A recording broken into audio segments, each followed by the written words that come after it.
In Sylvania, the dead rise again. The vampire counts march forth.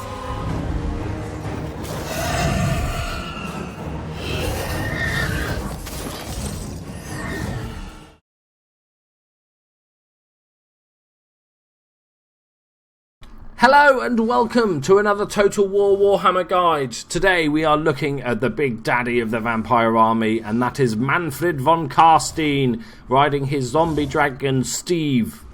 It's not called Steve, but we shall name him Steve. I'm trying to get a good look at him. He's quite tiny on the old dragon. Yeah, no seatbelts. He's that much of a boss.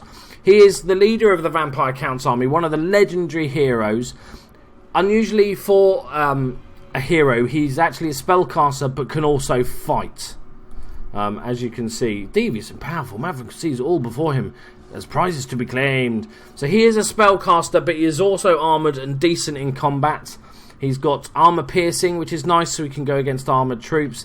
Scaly skin, which is provided to him from the zombie dragon, gives him bonus resistance against missile damage. He's got 3,700 hit points. Obviously, this includes the zombie dragon. It's slightly less if you're playing him on foot. 70 armour, 80 leadership, 90 speed with the zombie dragon.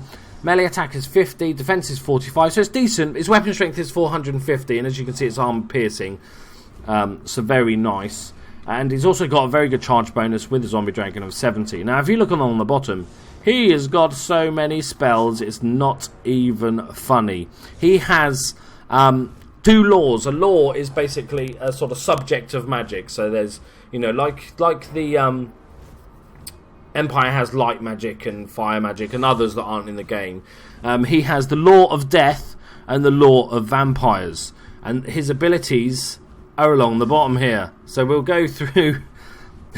So as with all, this is missile. As with all individual characters, he has missile resistance plus that scaly skin, giving him 25% missile resistance. He causes fear and terror. Look at him, it's a zombie dragon. He also encourages because he's a leadership, bonus to leadership.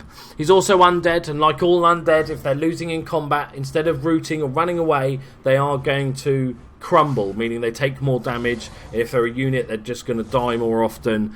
That's how different the undead play. So there's the sort of crumbling that happens if you're...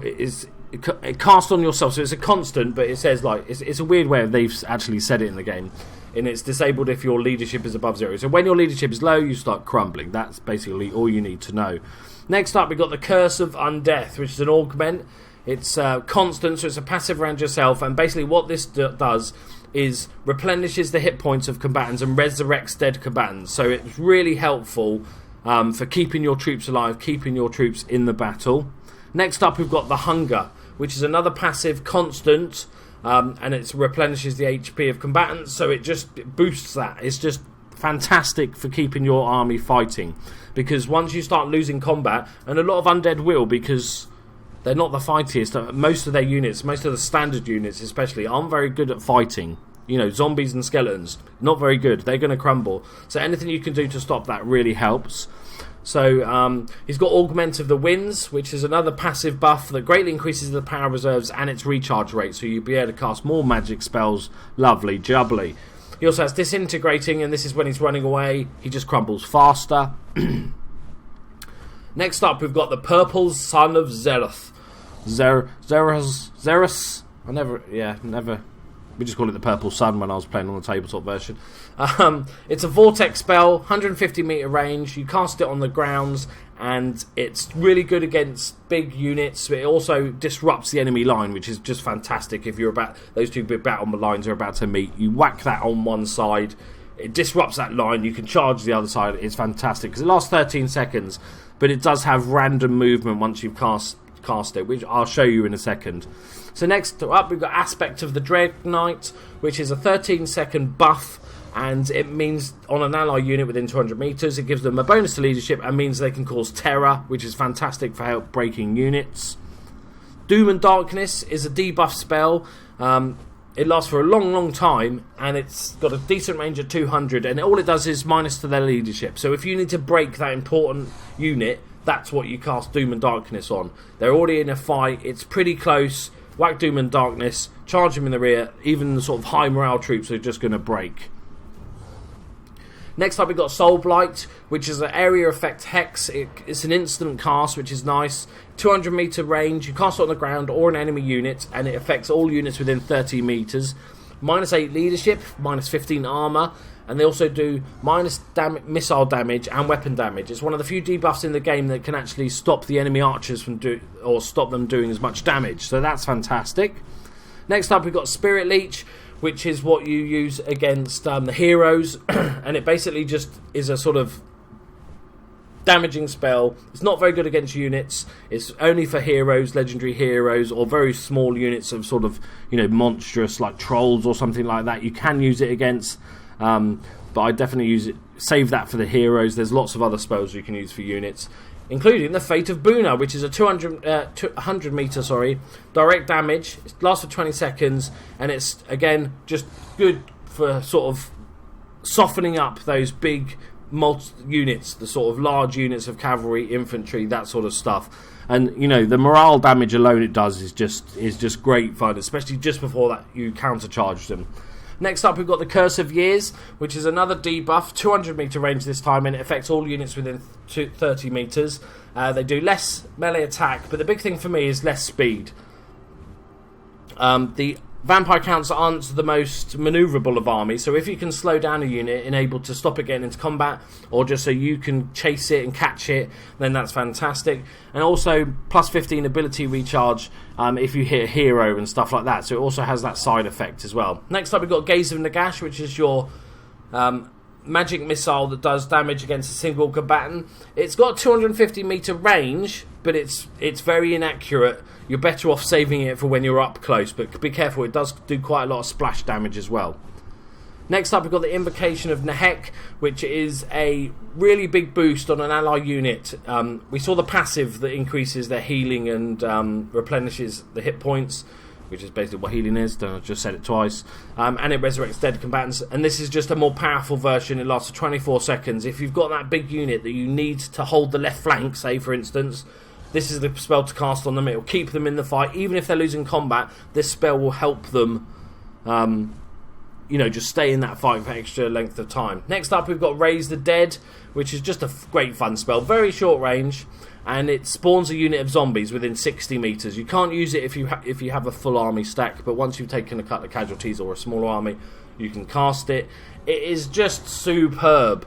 It's great for if your character gets into trouble. He probably won't because he's riding a zombie dragon, but if he was on foot and he got caught in trouble, he's a good fighter, but he's not going to have a nice time if he gets surrounded.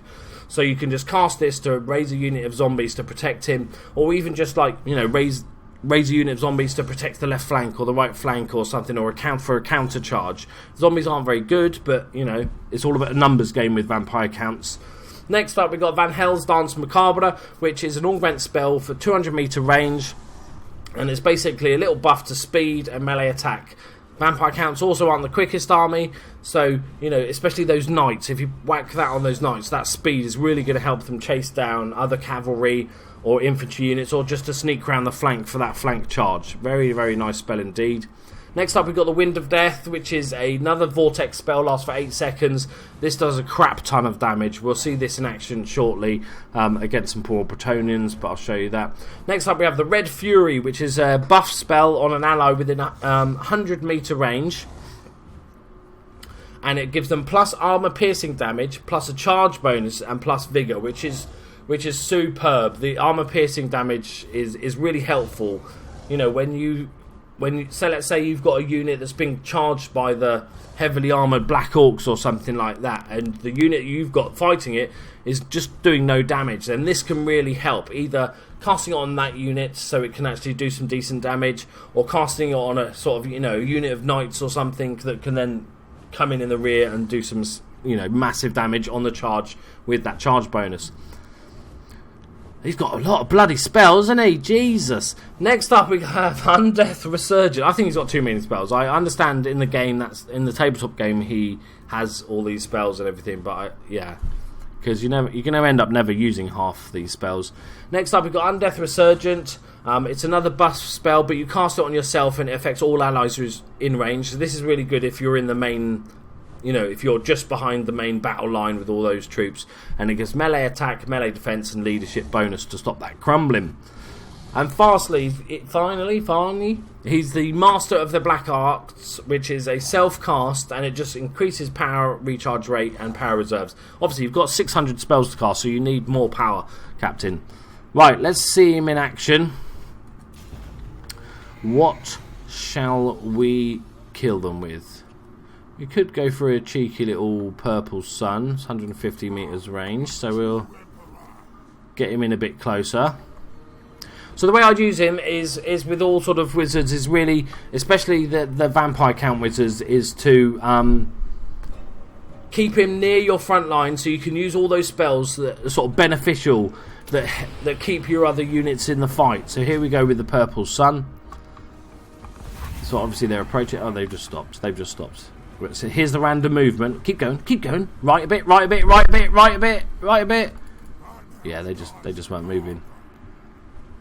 They're like, yeah, whatever.